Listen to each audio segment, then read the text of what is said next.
በጌታችንና በመድኃኒታችን በኢየሱስ ክርስቶስ ጸጋና ሰላም እላችኋለሁ።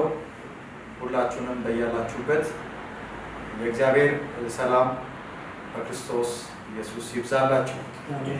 እንዴት እናምልከው በሚል ርዕስ ጌታችን ኢየሱስ ክርስቶስ የተናገረውን የእውነት ቃል መነሻ በማድረግ እንነጋገራለን። ምክንያቱም በዚህ ዘመን እግዚአብሔር እውነተኛ የሆኑ አምላኪዎችን ይፈልጋል። አምላኪዎች በየቦታው በየስፍራው በተለያዩ አማልክት ፊት አምልኮን ይፈጽማሉ። ስለዚህ ስለ አምልኮ በተነሳው ጥያቄ ኢየሱስ ክርስቶስ ለአንዲት ሳምራዊ ሴት የሰጠውን ምላሽ በዮሐንስ ወንጌል ምዕራፍ 4 ላይ እናገኛለን። እነዚህ የተነገሩት ቃላቶች ኢየሱስ ለሳምራዊት ሴት የነገራት የመጀመሪያው የአምልኮ ወይም የጸሎት ርዕስ ላይ ተመዝግቦ የሚገኝ ትምህርት ነው።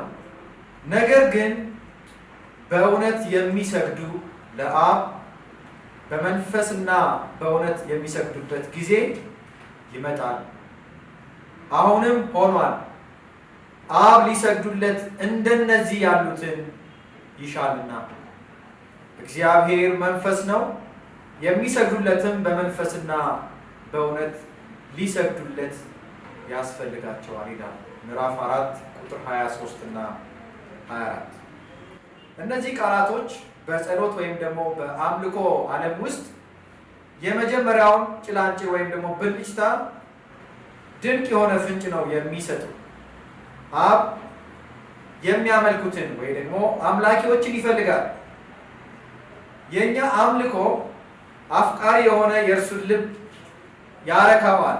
ለእርሱ ደስታው ወይም ደግሞ ሐሴት የሚሆነው የሚያመልኩትን ሰዎች ማግኘቱ ነው።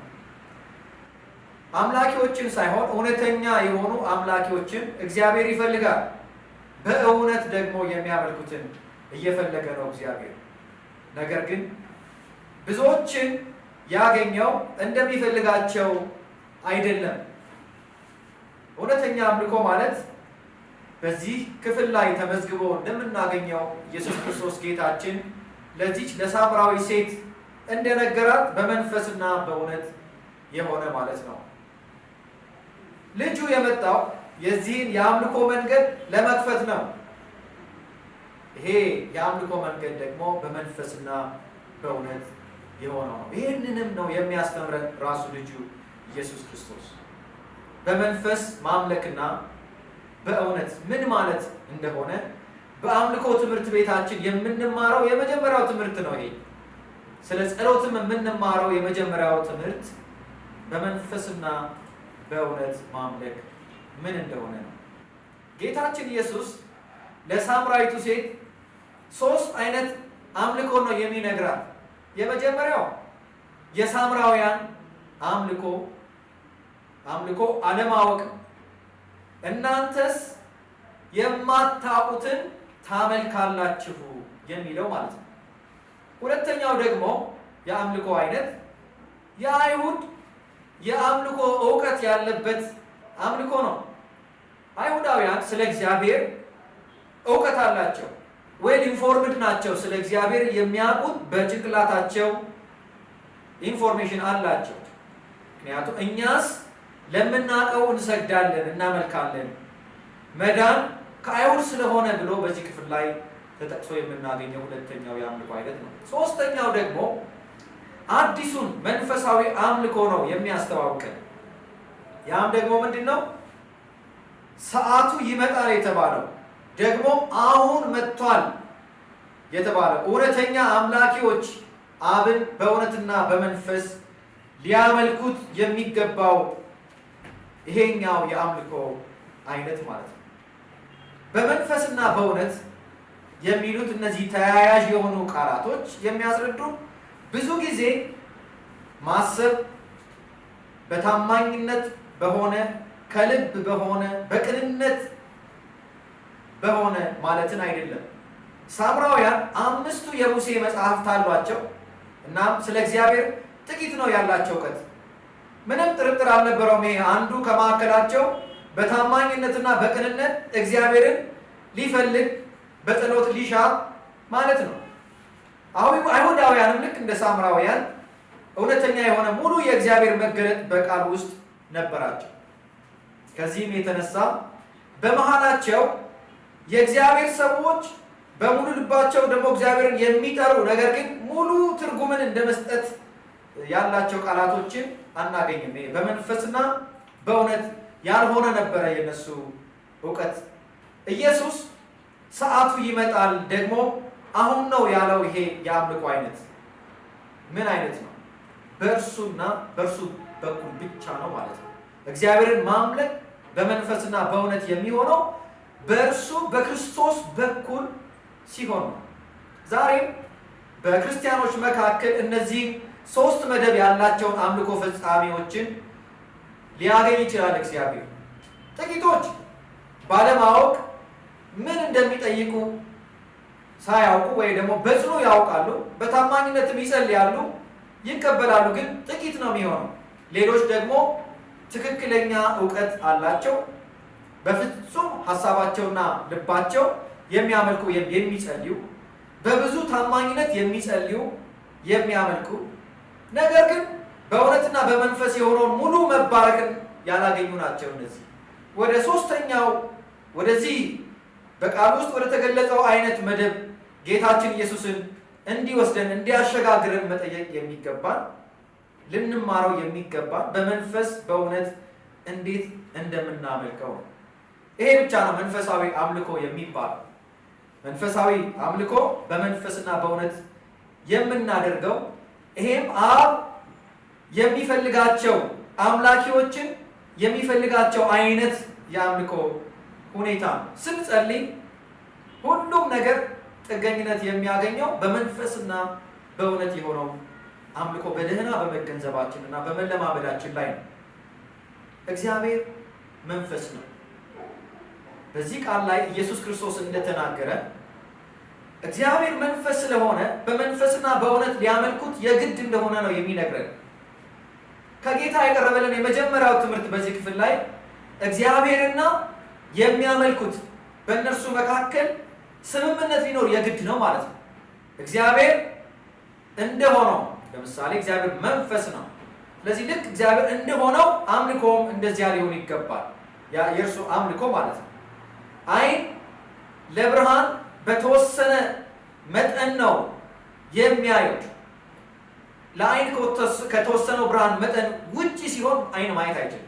ጆሮ በተለካ በተወሰነለት ድምፅ ነው መስማት የሚችለው። ስለዚህ በእውነተኝነትም እግዚአብሔርን የሚያመልክ ሰው እርሱን የመቀበል አቅምና ስምምነትን መፈለግና ማወቅ የራሱ ማድረግ በእግዚአብሔር መደሰት ያስፈልገዋል ማለት ነው። ለምን? ምክንያቱም እግዚአብሔር መንፈስ ነው። እኛም ልናመልከው የሚገባን በመንፈስ ነው ማለት ነው። እግዚአብሔር እንደሆነው አምላኪዎችም እንዲሁ ማለት ነው። ይሄ ምን ማለት ነው? ሴቲቱ የጠየቀችው ጥያቄ ሰማርያ ወይም ኢየሩሳሌም እውነተኛ የአምልኮ ቦታ መሆናቸውን ነው የነገረችው። እኛ በዚህ እናደርጋለን፣ እናንተ ደግሞ በዚያ ስትል ሰማርያ ወይም ኢየሩሳሌም የአምልኮ ስፍራ ሆነው እንደተወሰኑ ነው የሚያሳየው። ጌታ ግን ሲመልስ ምንድን ነው ያለው? ከዚህ በኋላ በሆነ ቦታ ወይም ደግሞ ውስን በሆነ ነገር አይደለም፣ አንቺ ሴት እመኚኝ ነው ያለው። ሰዓቱ መጥቷል። የትኛው? በዚህም ተራራ ወይም ደግሞ በኢየሩሳሌም አብን የማታመልኩበት ሰዓት መጥቷል። ለምን?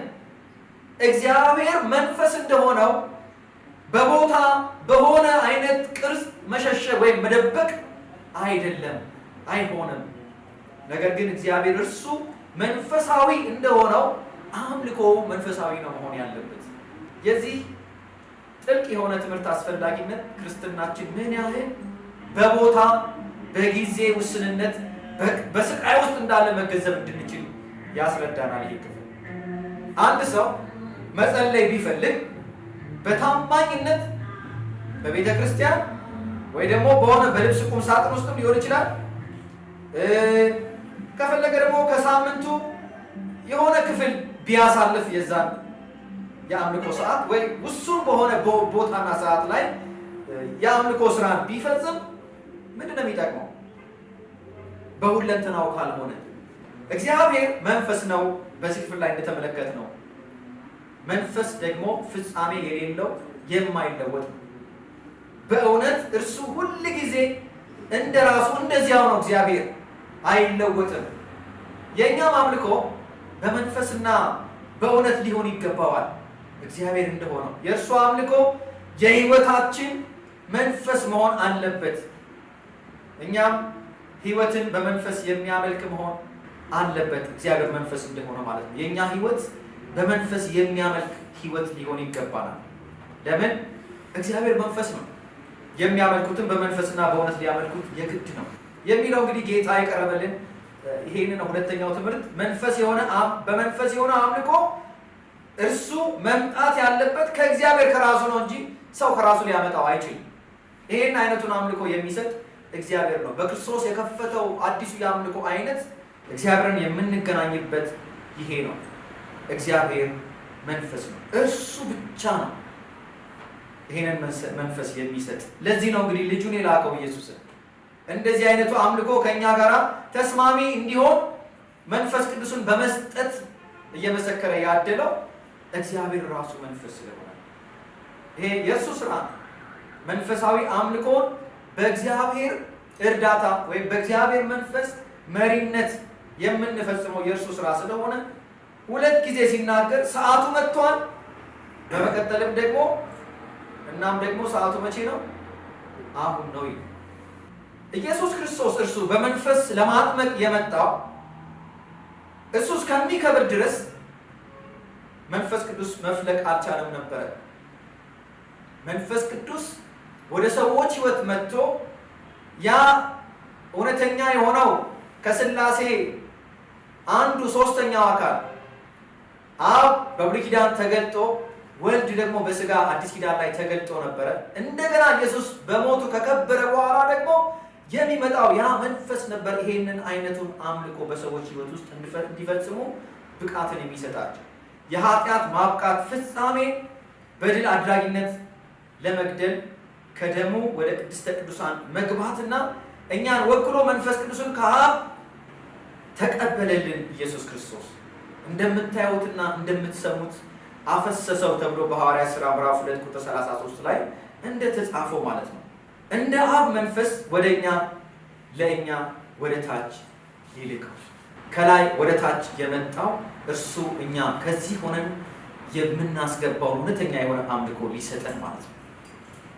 ስለዚህ ክርስቶስ እኛን በዋጀን ጊዜ ነው እኛም በእርሱ የልጅነት ስልጣንን በተቀበልን ጊዜ ይህንን የልጁን መንፈስ ወደ ልባችን የላከልን። እርሱ ይሄንን መንፈስ ወደ ልባችን ሲልክ እኛ አባ ብሎ የመናገርና የመጮህን አቅምና ጉልበት አገኘን። አባ ብለን ካልጮህንና ወደ እርሱ ካልጸለይን ይሄ እውነተኛውን አዲስም አይነት አምልኮ መለማመድ አንችልም። ምክንያቱም አምላኬ ብለን ነበረ መናገር የነበረብን ከዚያ በፊት። በክርስቶስ ባገኘነው የልጅነት መብትና ስልጣን ግን መንፈስ የሆነውን አምላክ ወይ ደግሞ እግዚአብሔርን አባት ብሎ የመጥራት እርሱን በመንፈስ ማምለክ ማለት ነው። በክርስቶስ መንፈስ አብን ማምለክ የልጅነት መንፈስ ነው። ይሄ በዚህ ምክንያት ነው እንግዲህ በዚህ ክፍል ላይ የአብን ስም ኢየሱስ የተጠቀመው። ከብሉይ ኪዳን ቅዱሳን መካከል አንዱንም ቢሆን በግሉ የልጅነት ስም ወይ ደግሞ እግዚአብሔርን እንደራሱ አባት በተገቢው መንገድ ሲጠራ ወይም ሲጠቀም የማናገኝ። ነቢያትም ሆኑ ብዙ ከነቢያት በፊት የነበሩትም አባቶች እግዚአብሔርን አባት ብሎ መጥራት አይችሉም ነበር። አብን ማምለክ ማለት የልጁ መንፈስ ለተሰጣቸው ብቻ ነው የሚቻለው። ይሄ የአምልኮ መንፈስ የልጅነት መንፈስ ለተቀበሉ ብቻ ነው ቢሆን። ክርስቶስ ብቻ ነው ይሄንን መንገድ እንግዲህ የከፈተው ያስተማረው። ይሄ በመንፈስ ማምለክን ብሎ ኢየሱስ የተናገረው ይሄን አምልኮ ለመፈጸም ሰው በክርስቶስ በማመን የእግዚአብሔር ልጅ መሆንና እግዚአብሔርን አባት ብሎ የመጥራት መብትን ማግኘትና መቀበል አለበት። እና በእውነት ማለት በቅንነት ማለት ብቻ አይደለም። እንግዲህ የሚታይ ብቻ አይደለም። ይሄ የአምልኮ ሁኔታ በእይታ የሚፈጸም አፋዊ የሆነ ውጫዊ የሆነ ነገር ብቻ አይደለም። ከእግዚአብሔር ቃል ጋር የሚስማማ እውነት መሆን አለበት። አምልኳችን የእግዚአብሔር ቃል እንደሚለውና ከእግዚአብሔር ቃል ስምምነት ያለው ሊሆን ይገባል ማለት ነው። እንግዲህ በዚህ አገላለጹን አንዱ ብቸኛው ጥልቅና መለኮታዊ ትርጉም የሚሰጠን ኢየሱስ ብቸኛው የእግዚአብሔር አብ ልጅ መሆኑ ነው። ጸጋንና እውነትን የተሞላው ይሄ ኢየሱስ ብቸኛው የእግዚአብሔር አብ ልጅ ነው። ከሱ ሌላ የለም። በዮሐንስ ወንጌል መጀመሪያው ምዕራፍ ላይ እንደምንመለከተው ሕግ በሙሴ ተሰጥቶ ነበረ። ጸጋና እውነት ግን በኢየሱስ ክርስቶስ ሆነ። ስለዚህ በእውነት የሆነ አምልኮ ለማግኘት ጸጋና እውነት በክርስቶስ ስለሆነ ኢየሱስም በዚሁ በዮሐንስ ወንጌል ላይ ሲናገር እኔ እውነት ሕይወትም ነኝ ብሏል። መንገዱ ይሄ ነው። አምልኳችንን በትክክለኛው መንገድ ከእውነተኛው አምላክ ጋር ለመፈጸም ማዕከላዊ የሆነው ይሄ መንገድ ነው። እውነትም የሆነው ልጁ ኢየሱስ ክርስቶስ ነው፣ የአብ ልጅ። በብሉይ ኪዳን ሁሉ ነገር ጥላና ተስፋ ነበረ። ኢየሱስ ግን እውነታውን ይዞ ሲመጣ እንመለከታለን። ሕግ በሙሴ የነበረው ተስፋ ብቻ ነበረ፣ ጥላ ብቻ ነበረ።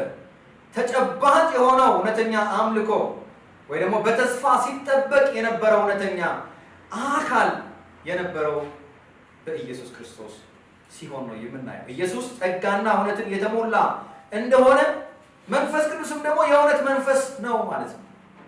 ኢየሱስ ጸጋና እውነትን የተሞላ እንደሆነ መንፈስ ቅዱስም የእውነት መንፈስ ነው። በእርሱ በኩል በኢየሱስ ያለው ያ ጸጋ በተግባርና በእውነት የኛ ሆኖልናል ማለት ነው። የእግዚአብሔር አምላካችን ስም የተባረከ ይሁን።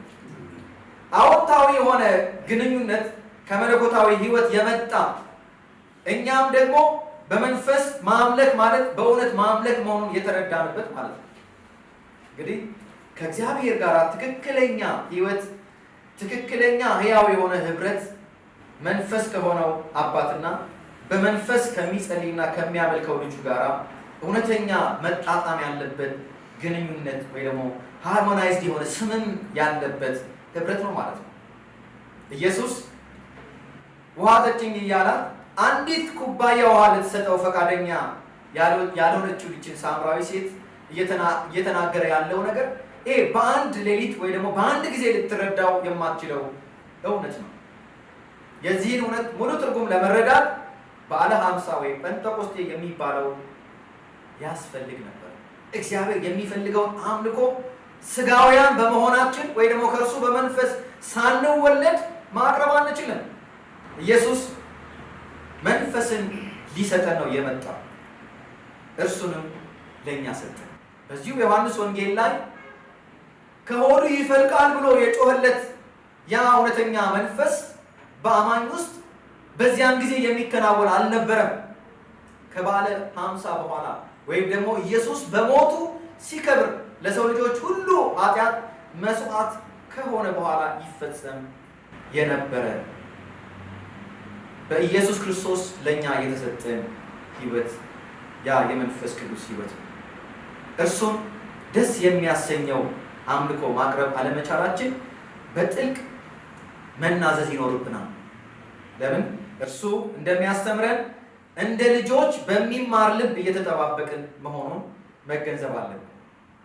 ልጁንና መንፈሱን ልጆቹ እንድንሆን የሰጠንን በዘላለማዊ ፍቅር ላይ ያለን የመተማመን የተባረከ እውነት ጌታ እንዲናገረን ለልባችን እንዲናገረን የእግዚአብሔርን የአባትነት እውቀት መገለጥ በመንፈስና በእውነት የማምለክንና የመጸለይን ጥልቅ ሚስጥር በእውነት እንዲገልጥልን መጸለይ መናዘዝ ያስፈልገናል ማለት ነው። ይሄ አዲስና ሕያው መንገድ ክርስቶስ ለኛ የከፈተልን መንገድ ነው። ይሄንን መንገድ የተለያየ ሃይማኖት ስላለን ወይ ደግሞ የተለያየ የሃይማኖት ስፍራ ስለምንሄድ ልንከውነው አንችልም። ክርስቶስ ልጁና የልጁ መንፈስ በእኛ ውስጥ ሲያድር ወይም ደግሞ ሲኖርና አብን ደግሞ ኢየሱስ ክርስቶስ ወይ ደግሞ መንፈስ ቅዱስ ሲገልጥልን ይሄ እኛም እውነተኛ ወይ ደግሞ መንፈሳዊ አምላኪዎች ወይ ደግሞ አምልኮ አቅራቢዎች ያደርገናል ማለት ነው። ጌታ እግዚአብሔር እርሱን ማምለክ ምን ማለት እንደሆነ ለሴቲቱ ሲያስተምራት የቻለበት ፍቅር በዚህ ክፍል ላይ እንመለከታለን። ሳምራዊ የሆነችን አንዲት ሴት አይሁዳዊ የሆነ ሰው ሊያናግራት የቻለበትን ፍቅር እግዚአብሔር ይስጠን። ይሄ አምልኮ ከሰው ሳይሆን ከእርሱ ብቻ የሚመጣ ነው። በእርሱ ካለን የሚፈልቅ ህይወት የሚመጣ ነው። በክርስቶስ ከተቀበልነው ህይወት የሚፈልቅ ህይወት ነው። ይሄ የአምልኮ ህይወት በአዲሱ ኪዳን ላይ ተመዝግቦ ኢየሱስ ሲያስተምር የምናገኘው ጌታ ወደ እግዚአብሔር መቅረብን እንዲያስተምረን በራሳችን ደርሱ የምናቀርበው ምንም ነገር የሌለን እርሱን ዕለት ዕለት በማወቅ ማደግ ያለብን ባለማወቃችን ጥልቅ መገረም ውስጥ ደግሞ በታች መሆናችንን አዳኛችንን የመንፈሱን እስትንፋስ እንዲተነፍስብን በልጅነታችን ላይ የተባረከው ይሄ የአብ ልጅ ከሁሉ በላይ በጸሎትና በአምልኮ መተማመንን የአባቱ መገለጥ የሚሰጠን መሆኑን መማር እንድንችል እግዚአብሔር አምላካችን ይርዳል። ወደ አብ የመድረስን የልጅነት ነፃነት የሰጠንና በእርሱ ልጅ ሆኛለሁ እንድንል ከዚያም አባ ብለን አንደበታችንን እንድንከፍት ያደረገንን ጌታ እንባረካለን። ለሁላችንም ይህንን ጸጋ ያድለን። ወስብሐት ለእግዚአብሔር።